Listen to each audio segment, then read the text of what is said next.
everybody, and welcome to today's video. Now, I know we've uploaded 3 videos today, and I know it's been a bit of a hassle, but it's okay because we're gonna go straight into tonight's Monday Night Raw review. We had a lot. I'll tell you that now. The main event was really nice. I really loved the ending of that, and I will say, I lost one prediction in tonight's card, and in that prediction, it was the match between it was Penta, Chad Gable, and Dragon Lee. I picked Chad Gable, and it was Penta. Obviously, not mad at it, but at the end of the day, it is what it is. I loved it. I cannot lie. I love tonight's Monday Night Raw. Obviously, I'm kind of stalling here until I find my place on my chart on where it shows the results. Many people think that you can just do these Monday Night Raw reviews off of pure brains. You can't. It's a 3-hour show. You need your notes. But very good show. I will say that. But honestly, I just feel like some things on the show wasn't very not like I didn't like some of the things on this show. But I mean, it is what it is. Well, I guess we'll just go ahead and jump right into it. We had a pretty solid night tonight. And we started off the show with Seth Rollins, Braun Breaker, and Paul Heyman and Bronson Reed come out for the first time together. We know that Bronson Reed joined forces with Seth, Braun, and Paul Saturday night's main event, and a match that was supposed to be a 2-on-2, but ended up being really like a 3-on-2. It was actually insane. But tonight we had a really cool message from Paul Heyman and Seth Rollins. Paul Heyman came out, introduced himself, and goes around Braun Breaker saying that Braun's going to be the man that main events WrestleMania 45, 46, etc. And pretty much saying what everybody else thinks in the world, thinking that Braun Breaker is going to be the star that leads the company, and that's just what it's going to be. So that is obviously something that everybody can agree with. He says that Rollins is going to qualify for Money in the Bank, and he spends no time on Rollins. He says everybody already knows his achievements. We're going to get on to Bronson Reed. He goes over to Bronson, and when the crowd starts chanting CM Punk, and Paul says Punk is not here because of this man, Bronson Reed. He crushed them at Saturday night's main event, and he is not in the building. And the fans start booing Rollins, and they just sit here and booze for a solid 5 minutes until Rollins finally says that he's going to win Money in the Bank, and that he's going to go on to win the title, and then he's just going to take over wrestling. That's the sum up of everything he said. So, I think he's going to do that, to be honest. Hearing him say all this really kind of makes me think that he might have a chance at Money in the Bank, especially seeing him qualify for it in the main event. So, again, super excited. Loved the segment. Loved Rollins and Paul kind of explaining everything. I thought it was an awesome segment.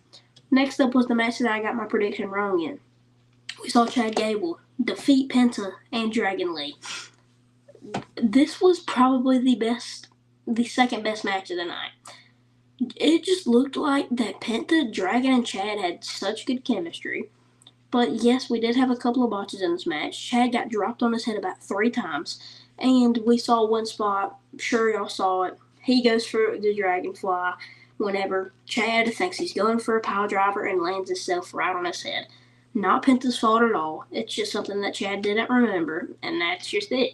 There's nobody to blame in that situation. So, I mean, there's nothing really we can blame. We can't blame anybody for that, except for Chad Gable. And the commentators made it known that El Grande Americano might get involved. The whole reason why I picked Chad Gable to win this match was because last week we saw El Grande Americano attack Penta. So I thought this week that we were going to get El Grande Americano to come out while Chad Gable was out there and attack Penta once again. We didn't get that. We just pretty much saw a clean match. We saw El Hijo from AAA get involved with Chad Gable a little bit, and that's ultimately what caused him to lose to Penta. Penta hits the Penta driver and wins the match. I honestly, whenever it happened, I had mixed opinions about it, especially seeing that Rey Fenix was not in the ladder match for Money in the Bank. I feel like that now that you're looking at the Money in the Bank results and seeing everybody in the Money in the Bank, you're seeing Solo, you're seeing LA Knight, you're seeing Penta. we should have had Rey Fenix in that mix instead of Solo Sikoa. Yes, it does add more in-depth storyline to this bloodline stuff, but in the end, I would way rather see the Lucha Brothers in a ladder match than Solo Sikoa, a guy that is not comfortable or used to ladder matches at all. So yes, he's had a couple down in NXT, but no, he doesn't need to be climbing ladders at Money in the Bank whenever I think everybody in the world knows he does not have a shot at it. And that is coming from somebody that knows 100% that he's not going to win. If he wins and we come back to this video, he's not winning. So it is what it is. But I really, seeing Penta win this really made me recognize how the bad booking decisions were last week on Friday Night SmackDown, because seeing how we pulled so many strings and now Rey Fenix can't be in a ladder match, it's insane. First of all, we subbed him in for Rey Mysterio instead of Dragon Lee. That's your first mistake. But then you go on to let him lose to El Grande Americano at WrestleMania off of a metal plate in his forehead. Then we go on to not let him qualify for a ladder match, which is pretty much what he's known for. It's hardcore wrestling and some of the best wrestling on the planet. Just saying, it doesn't add up. That's all I'm saying. But in the end, we saw El Hijo be the main reason why Chad Gable lost this match. He kicks him with his church shoes on, what it looks like, and it busts Chad open, in which Penta hits the Penta driver to win the match. Good way to end it, especially knowing that Chad and El Hijo is having a match at Worlds Collide. And if I'm saying his name wrong, too bad. I do not watch AAA. Y'all know this stuff. So to see him get costed by El Hijo was the best possible thing that could have happened. Penta needed the win. He got the win. The only reason I said Chad was because they buried Rey Fenix. So take that into consideration, as you must. Then we saw Rusev take on Akira Tozawa, but before that match, I want to go into a huge dive about this. Roxanne Perez brings Dominic Mysterio more chicken nuggets. I'm not going to get into the whole debate about which one's better, chicken tendies or chicken nuggets, but I think we can all agree that chicken tendies are better. I know I'm streaming this right now. I'm sorry, I can't look at the chat. I'm streaming on YouTube and Twitch right now. If you're watching this on YouTube, go check it out. But we see Roxanne bring another plate of chicken nuggets to Dominic Mysterio with no sauce. I think that's your first upset, right? I mean, depends on where you get them from. But anywho, we hear the voice of Liv Morgan. Many people know I kind of leaked it earlier in the day. There was a video of Liv Morgan entering the building with Ricky Rodriguez, and I would figure if they didn't want the fans to know that, they would have probably had her in a different apparel than she was walking into the building. But Liv comes and kind of has like a look of confusion, which she should. Another woman is taking the place of Dominic Mysterio, so she's obviously going to be upset. Dominic tries to smooth things over. It doesn't work for Liv. Liv's not having it. And that's whenever Liv has somewhat aura. Liv tells Roxanne to hush, and Roxanne is quiet as a mouse. Just saying, Liv Morgan is 10 times better than Roxanne Perez, so quit the rumors. She's the upcoming thing. I get it. Roxanne Perez is the future. Liv Morgan is the now. Alright? It's the hard truth. You gotta swallow the pill down at some point. Then we see Rusev versus Akira Tozawa. Obviously, I picked Rusev. Obviously, that's what happened. I'm the best predictionist in the world for professional wrestling. Who else is better? Thought so. Nobody.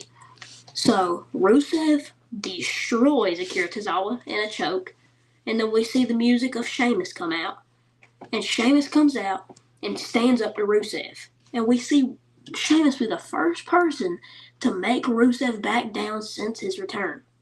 Rusev walks past Sheamus and walks his little self right back to the back. No questions asked. Sheamus gets to the back, takes a picture with Maxine Dupree and Akira Tozawa, and I'm going to quote it. It says, always stand up to a bully. That's a good guy. So we're seeing Sheamus destroy Rusev. I'm not going to go that far, but we see Sheamus be the first person to ever stand up to Rusev to this day, ever since he returned. I loved that, personally. Next up, we see the War Raiders versus the Creed Brothers versus the New Day for the Tag Team Championships. I picked the New Day. That's what happened. We saw absolute carnage during this match. We saw the Brutus Ball off the top rope. We saw them go absolutely bonkers. It was insane. But I do have a bone to pick real quick. We're getting sidetracked on many things. Tell me why there's 2 people on the Raw recap tomorrow that isn't even in the WWE. First, we had Tyrese Halliburton. I was already mad enough at that. I didn't even watch that episode. If I want to watch Sam Roberts, I'll go watch his podcast. That's my favorite podcast in the world. Sorry, wrestling is cool. Sam Roberts is better. No shade. But listen, why are we having people that ain't in the WWE being on the podcast? Or on the show? It don't make any sense. Sorry. Anywho, in the end, we see the War Raiders get absolutely demolished. We see the Creed Brothers get absolutely demolished. New Day wins, and still everyone is saying, thank God for the New Day. See? Look at that. Everyone in the world just said that. Then we see Jey Uso come out. And I automatically was thinking it's going to be Gunther. And, the guy that I am is right. Gunther comes out. And we see, honestly, I'm gonna be honest here. Maybe the best mic worker in the WWE in Jey Uso. I'm just gonna read y'all out what I wrote. Jey Uso comes out. Gunther interrupts him. And Gunther calls out Jey for being a bad champion. And Gunther says that Jey helps his friends whenever in reality he should be helping himself and looking only at himself and not at his friends. Gunther says that the reason that he had a year-long championship reign as the World Heavyweight Champion was because he didn't care about nobody else and he only cared about himself. He tries to give Jey advice. Jey don't take it. And that is whenever Gunther obviously says that helping your friends out, not helping yourself, is not going to make you a good champion. And the fans once again keep saying, yeet and what? And that's whenever we see a great thing of Jey Uso having to do it twice now. Twice. And shutting down the crowd. Guys, if you're in the crowd and you were in Tampa, Florida tonight, you should be ashamed. Why are we chanting what and yeet whenever he's trying to have another serious conversation? At some point, you're going to have to take the hints. At some point. Jey should not have to tell you. Okay? Capiche caposh? Anywho, Jey shuts down the crowd. And that's great. But he shouldn't have had to. Jey says that he's going to tap out Gunther in 2 weeks in Phoenix. Once again. And I thought we were going to bring up Pat McAfee in this. We didn't. Thank God. But, bruh, I am loving the feud between Jey and Gunther being relived. But I don't know if Gunther can take another L. I don't know. Does the match between Jey and Gunther at Money in the Bank, or no, on Monday Night Raw, I think, does that end in a DQ, or does that end in Jey Uso defeating Gunther? Which one does it end in? Because Jey can just walk out and still be your champion. But we know Jey has a match. Jey has a match with Cody Rhodes versus John Cena and Logan Paul at Money in the Bank. Then he goes on to face Gunther. How is he going to do that? I don't know. We see Kairi Sane versus Liv Morgan, and honestly, I can't lie. This was probably the worst match of the night. It just looked like Kairi Sane and Liv Morgan had no chemistry. And to be honest, I hate to say it, but it looked like Liv Morgan needed to be warmed up just a little bit. It looked like she was very rusty, which, I mean, you're going for a couple of weeks. I think it was probably like a month. and you come back, you're obviously going to have a little bit of ring rust. But man, this was a pretty horrible match. I can't lie. They had some cool spots, but I didn't enjoy it myself. We see Kairi Sane go up to the top rope looking for the insane elbow. Roxanne Perez pushes Kairi off the top rope, helping Liv Morgan. And then we see Liv not hit the Oblivion. Kairi rolls up Liv to get the win. Raquel looks at Liv, and Liv looks at Roxanne, and they're all mad at Roxanne. For what?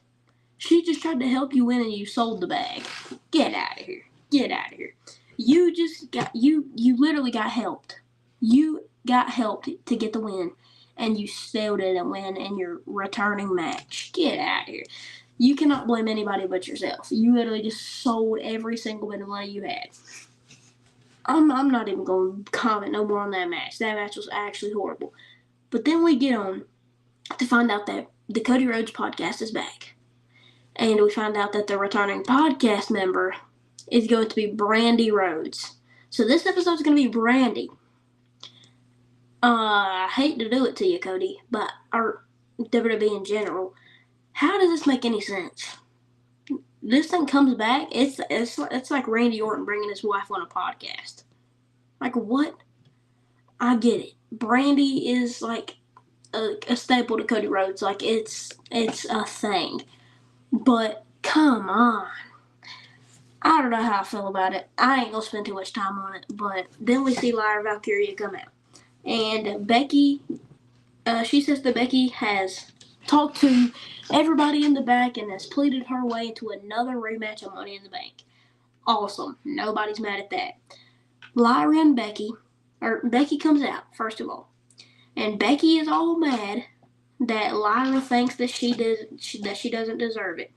They make it personal between each other. Becky talks about Lyra's fiance, and Lyra fires back and says that the only good thing about Becky Lynch is Seth Rollins. That's where it really got crazy. But that's what ended this segment, and we figure out that they're going to have a match on Money in the Bank. I love it, to be honest. But who wins here? Does Becky win the title, and does Becky go on to be a great champion and defeat the person that looked up to her? I think so. I'm going to have to look more into the storylines and see what's going on in this next week before Money in the Bank, but I'm thinking that we're going to see a title change at Money in the Bank.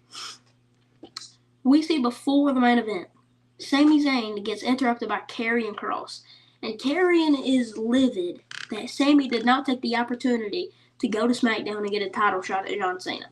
He is mad.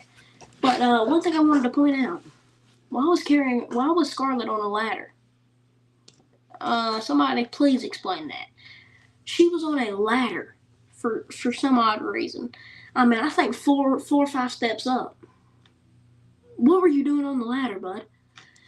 Anyway, Sami says that he will deal with Karrion later, which I thought was an awesome touch, saying that we're eventually going to be able to visit this rivalry, finally, after them teasing it for God knows how long. We're finally going to be able to see it at some point, which just makes me happy. We see Sami versus Seth versus Finn, and automatically, I am super duper happy in my prediction to go with Seth Rollins. You wanna know why? Because he comes out with just Paul Heyman. So whenever you see a solo Seth Rollins and Paul Heyman, Bronson Reed and Braun Breaker is not going to be out there for long. They're going to squash whoever they need to squash and leave. Okay? Just saying. So, automatically, I knew my pick was right. We see, after a sick match and a sick sequence of moves, Sami finally hits the Helluva Kick to Seth Rollins. He goes for the pin. Braun Breaker pulls Sami out of the ring. Sami and Bronson get to stomping a mud hole out of Sami. And that's whenever things go downhill. Dominic Mysterio shows up, throws a chair into the ring for Finn Balor to use on Seth Rollins to qualify for Money in the Bank. Rollins uses it to his advantage, curb stomps Finn onto the chair, picks up the win. It's textbook. It's textbook, guys. If y'all didn't pick Seth Rollins to win this match, are you okay? I don't think you are, because this was probably the most obvious pick of the night, including Rusev and Akira Tozawa. So, honestly, I loved the match, to be honest, and I even loved the ending of the show.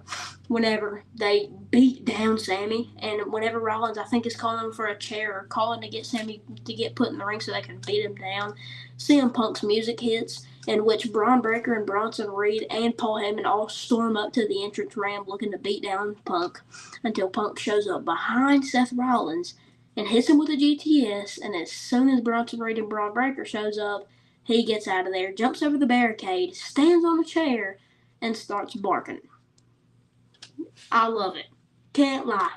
I know I bashed on a lot of things in this episode of the deep dive here, but I loved it. To be completely honest with you, I think it was probably the best thing of the night. If I'm being completely honest. Seeing CM Punk stand on a chair and bark was the highlight of the night. Just saying.